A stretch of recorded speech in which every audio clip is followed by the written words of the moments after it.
1 777 2 1554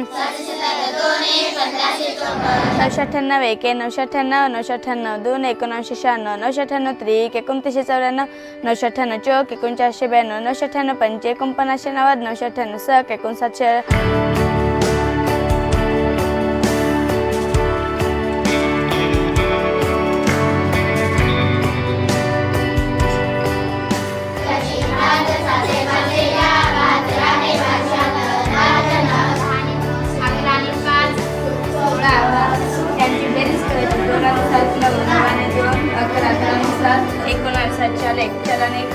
पाढे जे आहेत पाढ्यांमुळे त्यांचं गणित जे आहे ते गणित फास्ट म्हणजे एकदम गणितात आम्ही पकड मजबूत केली.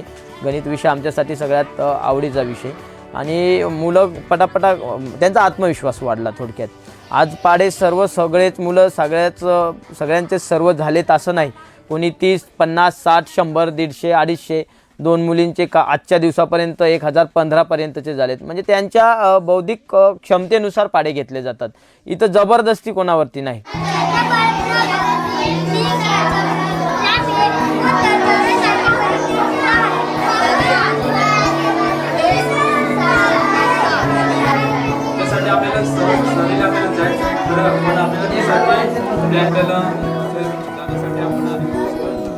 मी दोन्ही हातांनी एक बाजूनी मराठी आणि एक बाजूनी चित्र काढतोय.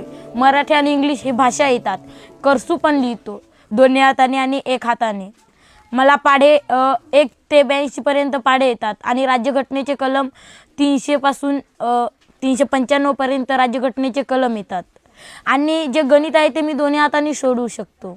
मला पुढे IAS ऑफिसर व्हायचं आहे. त्याच्यासाठी मी पुढचे जे मॅथ्स असेल किंवा मला पुढे जे लागेल त्याची मी आताच तयारी करते. भारत देशाला स्वातंत्र्य कधी मिळाले? 15 ऑगस्ट 1947. कलम 52. कलम 52 भारताचा राष्ट्रपती.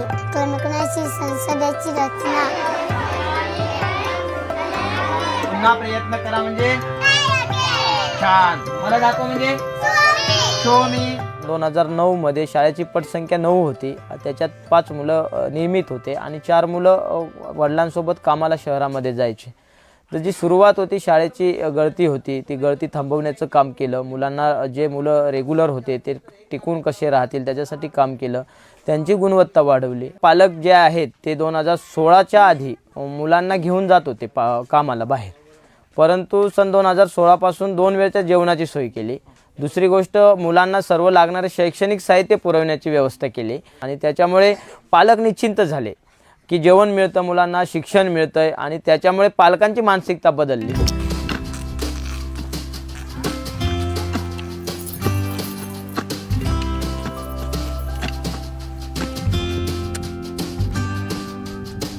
तासिका ह्या प्रत्येक कमी वेळेच्या कधी 15 मिनिटाची तासिका आहे, अर्ध्या तासाची आहे, 25 मिनिटाची आहे आणि ही तासिका तर असतेच परंतु त्यांचे बसण्याच्या जागा पण बदलतात आणि त्याच्यामुळे त्यांना आनंद मिळतो. त्याच्यामध्येच काही ॲक्टिव्हिटीज आहेत, कौशल्य आधारित शिक्षण आहे, मध्येच पेंटिंगचं असेल, दुसरं काही काम असेल, चित्रकलेचं असेल, म्युझिकचं असेल आणि मग त्यांना आनंद मिळतोय. आजही आम्ही सेंद्रिय शेतीचं ज्ञान मुलांना देतोय. पारंपरिक पद्धतीची शेती न करता आधुनिक पद्धतीची शेती कशी करावी की जेणेकरून त्यांना भविष्यामध्ये आर्थिक स्रोत उत्पन्न शेतीतून होईल.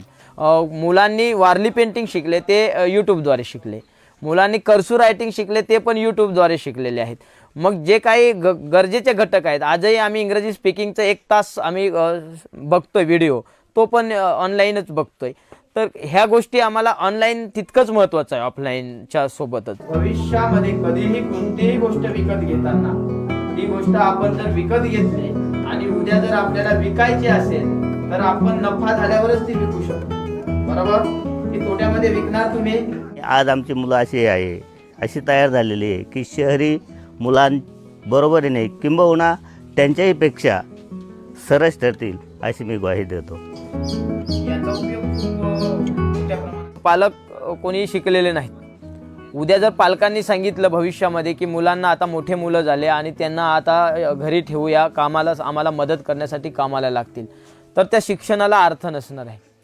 टप्पा याच्यासाठी की आता मुलांची मोठी काळजी घ्यावी लागणार आहे. मुलं कॉलेजला कोणत्या कॉलेजला पाठवायचे आणि कोणत्या कोर्ससाठी पाठवायचे, त्याच्यानंतर त्यांना शेवटच्या टप्प्यापर्यंत काय काय करायला पाहिजे, त्याच्यासाठी आर्थिक स्रोत कसा उभा करायचा. तर हा आता आम्ही 50% पोहोचलोय. मात्र सगळ्यात मोठं काम अजून बाकी आहे. त्याच्यासाठी अजून आम्हाला प्रयत्न करायला